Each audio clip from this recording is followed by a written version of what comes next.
My male boss didn't know I own 90% of the company's stock. We don't need incompetent people like you. Leave, he said. I smiled politely and said, fine, fire me. He had no idea how fun the next shareholders meeting would be. I was halfway through reviewing the quarterly sales data when Martin stormed into my office. No knock, no courtesy, just a loud, deliberate entrance meant to rattle. Typical. Elena, he barked, tossing a file onto my desk. We need to talk. Now I glanced at the folder, then at the man I'd worked under for the last 4 years. Martin Reese, the kind of man who never looked twice at women in the office unless he needed coffee or someone to organize his calendar. He liked power. And more than that, he liked reminding others that he had it. Still, I stayed calm. I always did. Of course, I replied, gesturing to the chair across from me. He didn't sit. Instead, he loomed. The board's decided to restructure the leadership team. We're moving in a different direction. And frankly, we need people who can lead, not just follow spreadsheets. I blinked, stunned for half a second. You're firing me? He smirked, like he'd just sunk a game-winning shot. Let's not be dramatic. We're releasing you from your position, effective immediately. No warning, no performance review, and certainly no recognition for the fact that my department had just delivered the highest revenue growth in 3 years. I see, I said quietly. May I ask why? His tone was clipped. You lack vision. You manage tasks, not people. And let's be honest, this industry, it needs strong leadership, assertiveness, confidence. Traits you haven't exactly demonstrated. There it was, not even veiled. A dig at my gender wrapped in buzzwords and corporate fluff. He didn't see me as a leader, not because I hadn't delivered, but because I didn't fit his outdated mold. I understand, I said, my voice steady, neutral. Martin narrowed his eyes, clearly thrown off by my composure. He expected outrage, maybe even tears, but I'd learned long ago how to control my emotions in boardrooms full of egos. I'll need your badge and company laptop by the end of the day, he added. It will disable your access by 5 p.m. HR has your severance details. I nodded and stood, extending my hand. Thank you, Martin. I appreciate the clarity. He hesitated, but shook my hand. Good luck out there. As he turned and walked out satisfied with his little coup, I sat back down and exhaled slowly. My hands didn't shake. My breath didn't quicken. In fact, I felt lighter. Because what Martin didn't know, what no one in that building knew, was that I wasn't just a department head. 2 weeks ago, something changed, something big, and I had been waiting for the right moment to use it. I glanced at the framed photo on my desk. My father smiling proudly at the ribbon-cutting ceremony on the day he opened the company's first regional office, the same company Martin had just released me from. I ran my fingers along the edge of the frame. You told me to wait, Dad. Wait until the time was right. I stood and began packing my things. I didn't take much. Just a few personal items, a mug my team gave me last Christmas, and a stack of old notebooks filled with ideas that had never made it past Martin's desk. Outside, the office buzzed with quiet curiosity. A few coworkers gave me sympathetic glances, others avoided eye contact. No one asked questions, but I saw the thoughts on their faces. Did she get fired? What did she do wrong? I left the building with a small, polite smile and no fanfare. As I stepped into the sunlight, I felt the weight of 15 years inside that company slip off my shoulders. They thought they'd ended my career, but what they'd actually done was give me the green light. I reached for my phone and texted a single message to my lawyer. It's time. Prepare everything. The reply came back almost instantly. Understood. Shareholder meeting can be scheduled within 5 business days. I looked back at the glass building glinting in the sun. Martin thought this was over, but he had no idea what was coming. The next time I walked into that boardroom, it wouldn't be as an employee. It would be as their majority shareholder. And the smile I wore that day would be real.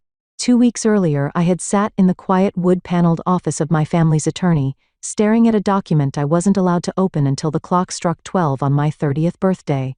My father had always loved theatrics. He said it made serious things feel significant, and this apparently was one of them. Elena, Mr. Harrington, our longtime family lawyer, had said with a warm, fatherly tone, "Your father left very clear instructions. You're not to open this envelope until your 30th birthday, not a day before. I had smiled politely, half curious, half amused. What is it? Some kind of delayed birthday card? He gave me a look that told me he knew and that he wasn't about to spoil the surprise. Your father was a man of vision, he said instead. And he trusted you more than anyone. That sentence stayed with me in the days that followed. My father, the founder and former CEO of the very company that had just let me go without ceremony, had always believed in foresight, in planning ahead, and he believed in me. When he passed away 5 years ago, the company changed. It became colder, more calculated, less about the people, and more about the numbers. Martin had joined shortly after, charming the board, flexing his MBA, and slowly dismantling the culture my father had built. I'd stayed thinking I could protect what remained. But now I realized my father had known something like this might happen, and he'd prepared for it. On the morning of my birthday, I opened the envelope alone, sitting in the same spot where he used to read the paper every Sunday. Sunlight streaming through the window, a quiet warmth in the air. Inside was a letter and a formal document with embossed seals. I unfolded the letter first. It was handwritten in my father's neat script. Elena, if you're reading this, you've turned 30, and that means you're ready. I never doubted it, not for a second. You've spent your life working twice as hard for half the recognition. I saw it even when you thought I didn't. I saw the sacrifices, the late nights, the integrity no one else noticed. I also saw how the company changed after I left, and I knew there might come a time when you'd need more than a seat at the table. So I gave you the table. I paused, blinking hard. My hands trembled slightly as I turned to the document behind the letter. It was a trust agreement, filed and notarized. According to the trust, 90% of the company shares my father had retained when he stepped down had been placed under my name, held until I turned 30, with full voting rights activated immediately, 90%. I read it 3 times, then once more just to be sure I wasn't dreaming. I wasn't just a shareholder. I was the majority owner, the controlling shareholder. My entire body buzzed with disbelief, adrenaline, and something else. Power. Quiet, measured, undeniable power. I called Mr. Harrington immediately. Is this real? I asked, barely able to get the words out. Yes. He replied simply. Your father structured the trust to avoid public filings. It was airtight. The board has no idea unless you choose to tell them. Why didn't he activate it sooner? He wanted you to experience the company on your own terms first, to see who would reveal themselves, to decide if you wanted it before you used it. That line hit me hard. I'd spent years being underestimated, overlooked, talked over in meetings. I'd watched Martin get praised for ideas I'd quietly suggested, watched male colleagues rise faster despite doing less. I'd smiled through it all, thinking patience and hard work would pay off. Now I realized it hadn't been time that was missing. It was leverage. And suddenly, I had it. I scheduled a follow-up with Mr. Harrington for the next day. Let's talk about what comes next, I said. He didn't miss a beat. We'll prepare the documents to call for a shareholders meeting. We'll notify the board once everything's ready.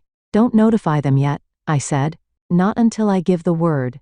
There was a pause on the line. Elena, may I ask what you're planning? I looked out the window of my apartment watching the traffic roll by. People rushing, unaware that everything was about to change. I'm planning to walk into that boardroom, I said calmly, and show them exactly who they tried to fire.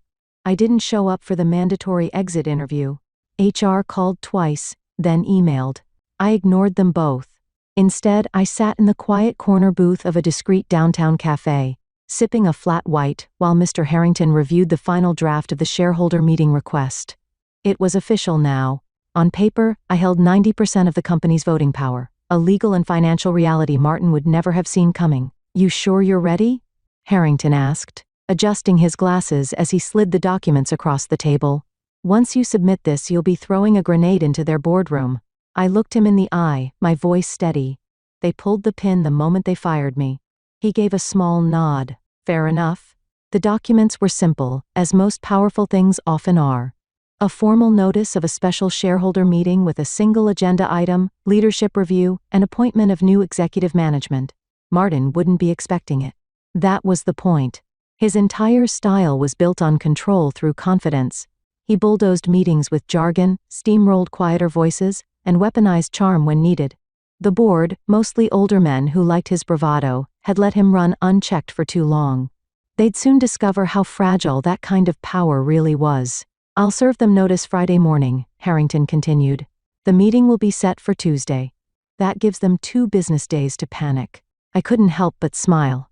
Perfect. That afternoon, I sat down with Caroline Winters, the trustee who had managed the shares since my father's passing. She was sharp, discreet, and had a memory like steel. "I've watched that man dismantle your father's legacy brick by brick," she said, sliding a folder across her desk. "You don't owe him politeness." Inside the folder was everything I'd need for Tuesday: ownership certificates, voting records, and a detailed summary of company performance under Martin's leadership: declining employee satisfaction scores, rising turnover, overspending on executive perks, and a flattening revenue trajectory despite a growing market. "He's been hiding under inflated projections," Caroline said flatly. "If this continues, he'll drive the company into the ground within 2 years." I nodded, absorbing every word. "I'll let the numbers speak for themselves." As I left her office, I walked past the mural in the hallway, an oil painting of my father standing in front of the first company headquarters. He was younger in the painting than I ever remembered him in life. His hand rested on the shoulder of a small girl in a red dress. Me. He believed in legacy and in people. And even though he wasn't here anymore, I could still feel his hand on my shoulder. By Monday morning, the buzz around my sudden disappearance had turned into full-blown rumors. I got texts from former colleagues. "What happened? Did you quit?" "Martin's acting like nothing happened, but HR is weirdly tight-lipped." "Whatever you did, I hope you're okay." I didn't respond. Not yet. The silence was part of the plan.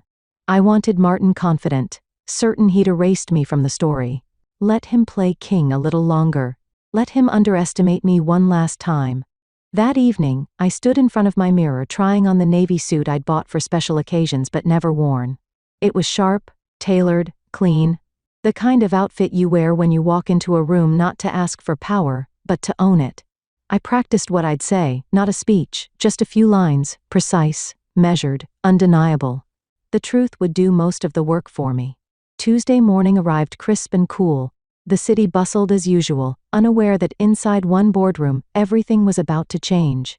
I arrived 10 minutes early, walking past the receptionist with quiet confidence. She did a double take, but didn't stop me. Upstairs, the boardroom lights were already on. I could see movement through the frosted glass. Mr. Harrington met me by the elevators, his expression unreadable but calm. "They're in there," he said. "Martin's already speaking. He thinks this is just another quarterly strategy review. Not for long." I took a slow breath, smoothed the front of my jacket, and stepped forward. The door to the boardroom opened with a soft click. Heads turned. Conversation stilled. Ann Martin, mid-sentence, froze when he saw me. "Elena," he said, eyebrows arching. "This meeting is for board members only." I smiled politely, setting the ownership documents on the table. "Exactly." Then I took my seat at the head of the table. The silence in the boardroom was absolute. Martin stared at me from the far end of the long oak table, confusion flickering across his face, followed by disbelief. I could practically see the gears turning in his head, trying to place me back in the box he thought he'd locked me in last week. "Elena," he said again, voice sharp now, "this is a board meeting. As I already mentioned, employees are not permitted." "I'm not here as an employee," I said calmly. "I'm here as the majority shareholder." That one sentence shifted the entire energy of the room. Board members glanced at one another, some stiffening, others sitting forward with interest. One of them, Mr. Dalton, who had been with the company since my father's days, looked down at the document I'd placed in front of him, then back up at me with raised eyebrows. "Is this accurate?" he asked, adjusting his glasses. "It is," I replied. 90% of the company's shares were transferred to me through a family trust when I turned 30. All paperwork is in order. Filed, notarized, and submitted in accordance with corporate governance. Martin looked from me to Mr. Harrington, who was calmly unfolding a copy of the ownership certificate and handing it to the board secretary. "You can't be serious," Martin scoffed, his voice rising. "This is absurd. Why would your father? Because he trusted me," I interrupted. "And because he knew exactly what this company would become without oversight." The room was still again. Everyone knew what I meant. even if I didn't say it outright. Since my father's death, Martin had turned the culture toxic. He rewarded loyalty over competence, appearance over results, and the numbers had started to show it. Let's get to the point, I continued, opening the second folder I'd brought. As majority shareholder, I've called this special meeting to review the current executive leadership, including the position of Chief Executive Officer. Martin stood now, his face flushed. This is a coup.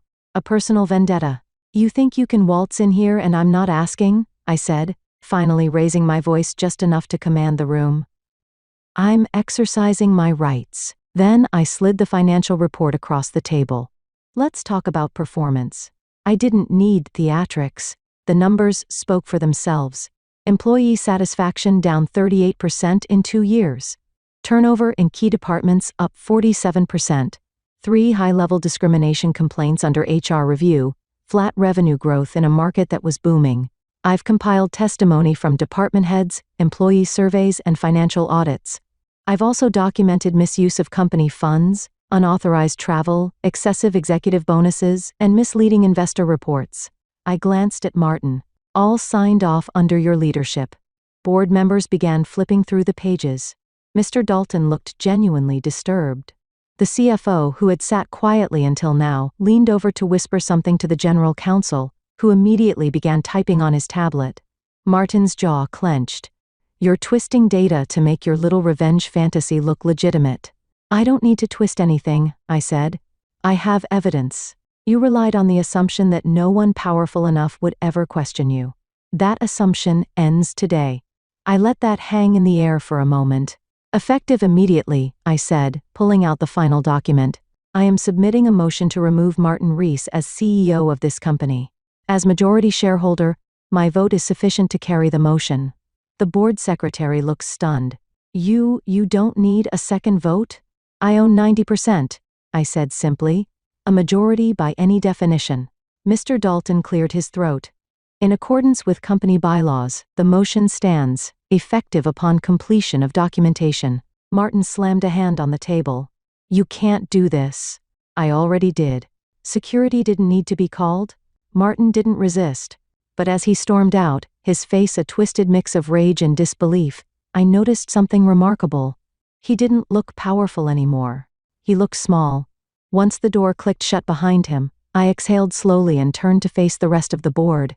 This company deserves better, I said. So do its people. And starting today, that's exactly what they're going to get.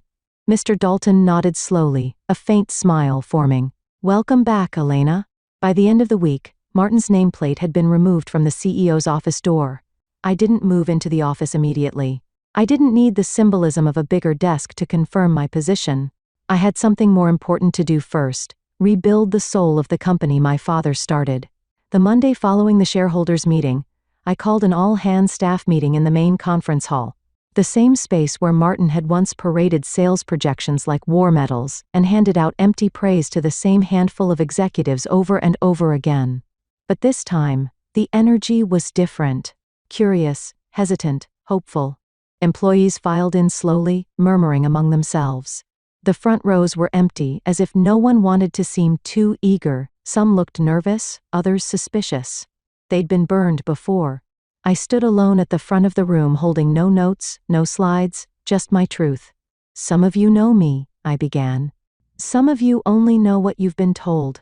But let me start by saying this. I didn't come here to take power. I came here to restore trust. A few heads tilted. People were listening. For years this company ran on the strength of its people, on your ideas, your late nights, your belief that what we were building mattered, and somewhere along the way, that got lost. I paused, letting the silence fill the room. I was fired last week, I said, smiling faintly, told I wasn't what this company needed, that I lacked the leadership to take us into the future. A few people chuckled nervously at first, but the tension began to shift. My honesty was disarming them. I didn't fight back. Not then, because I knew something Martin didn't. That leadership isn't about volume or vanity. It's about vision and respect and lifting the people who actually do the work. I looked out over the crowd, locking eyes with a few familiar faces. Engineers I'd worked alongside for years, assistants who were always overlooked, junior analysts who had been stuck under layers of corporate ego. Starting today, everything changes. Over the next 2 weeks, I did something radical. I listened. I met with department heads, team leads, interns, receptionists, custodial staff. I asked what wasn't working. I asked what they needed. I asked who they thought deserved more than they were getting, and then I acted. I promoted Maya from the customer service team to head of client experience, a role she'd been doing for a year while her actual manager took credit for every success. I brought back Kevin, a brilliant product developer who had resigned after being repeatedly passed over for promotion in favor of less qualified men. I restructured HR entirely. The complaints that had gathered dust in forgotten folders, I read every single one. Several mid-level managers were quietly let go within the first week. People who had cultivated cultures of fear and favoritism under Martin's watch. Then I launched something my father had once dreamed of, the People First Initiative, a new internal program to recognize innovation, reward collaboration, and promote equity no matter the job title. No more whisper networks, no more glass ceilings, just good people doing great work and finally getting credit for it. Late one evening, I walked the halls of the office alone. The energy was different now. Softer, brighter. The break room had laughter again. People were staying late because they wanted to, not because they feared what would happen if they didn't. Desks were decorated again. Photos of families, plants, personality, things that had slowly disappeared under Martin's reign. In one quiet hallway, I passed a whiteboard near the engineering bullpen. Someone had scrawled in blue marker, "She came back." 3 simple words underlined twice. I stood there a moment, reading it over and over. Not "she took over," not "she fired Martin." She came back. That mattered more than any title I now held. The following week, I finally moved into the CEO's office. Not because I needed the space, but because it was time. The nameplate was new. Sleek brushed steel with simple, elegant lettering. Elena Wren, Chief Executive Officer. I didn't bring much with me. Just one framed photo. My father and I on the company's opening day, both smiling, both hopeful. I placed it on the corner of the desk and sat down, not with a sense of conquest, but of continuation. This wasn't just my company now. It was my responsibility, and I intended to honor it. It was exactly 1 year to the day since I'd been fired. 12 months since I walked out of this building with a cardboard box and a polite smile dismissed as not what the company needed. 12 months since Martin had stripped me of my title, unaware that I held something far more powerful. And now, as I stood in front of the same glass doors, this time in a tailored suit, a sleek leather folder under my arm, and the full weight of the company's future resting on my shoulders, I felt something unexpected. Not anger, not triumph, just peace. I nodded to the front desk receptionist who now stood the moment I entered. "Morning, Miss Wren." "Elena, please," I said with a smile. "We're all on the same team."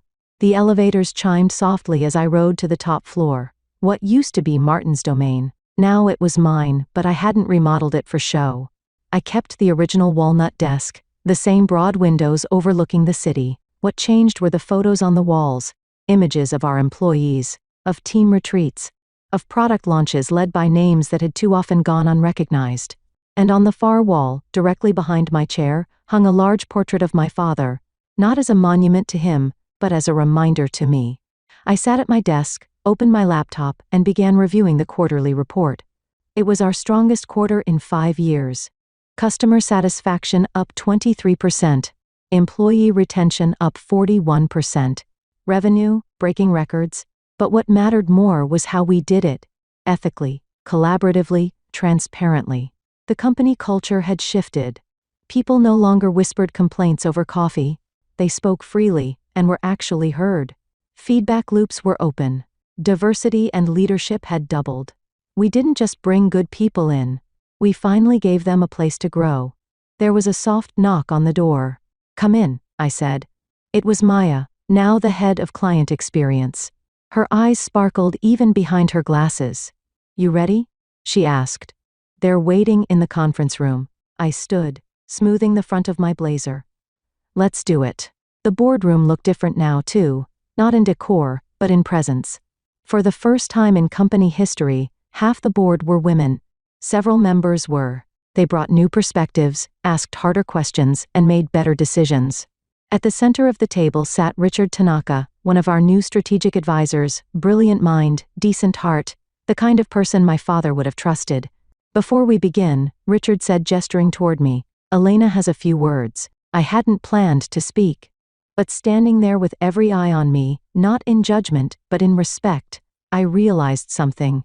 This was the moment my father had prepared me for. "I want to thank you all," I said, "for believing in change, for making hard decisions when easy ones would have been safer, and for helping me rebuild a company that puts people before power." I paused, letting the words settle. "Someone once told me I lacked leadership," I continued. "But leadership isn't about volume or title. It's about vision, accountability, and the courage to do what's right, especially when it's inconvenient." I smiled, not for show but for real. My father built this company with those values. I'm proud to say, we're finally living up to them again. A quiet beat, then applause. Not thunderous, just warm. Genuine. The kind that stays with you. That afternoon, I took the long way back to my office, walking through each department, the way I used to when I was just another face in the crowd. I stopped to check in with teams, to laugh with developers, to high-five marketing interns who just pulled off their first big campaign. In the break room, someone had baked cupcakes for an intern's last day. I took one, sat down among them, and talked about nothing important for 20 minutes, because this wasn't just a company. It was a place where people felt they belonged, and that more than stock prices or titles or revenge, was the real win.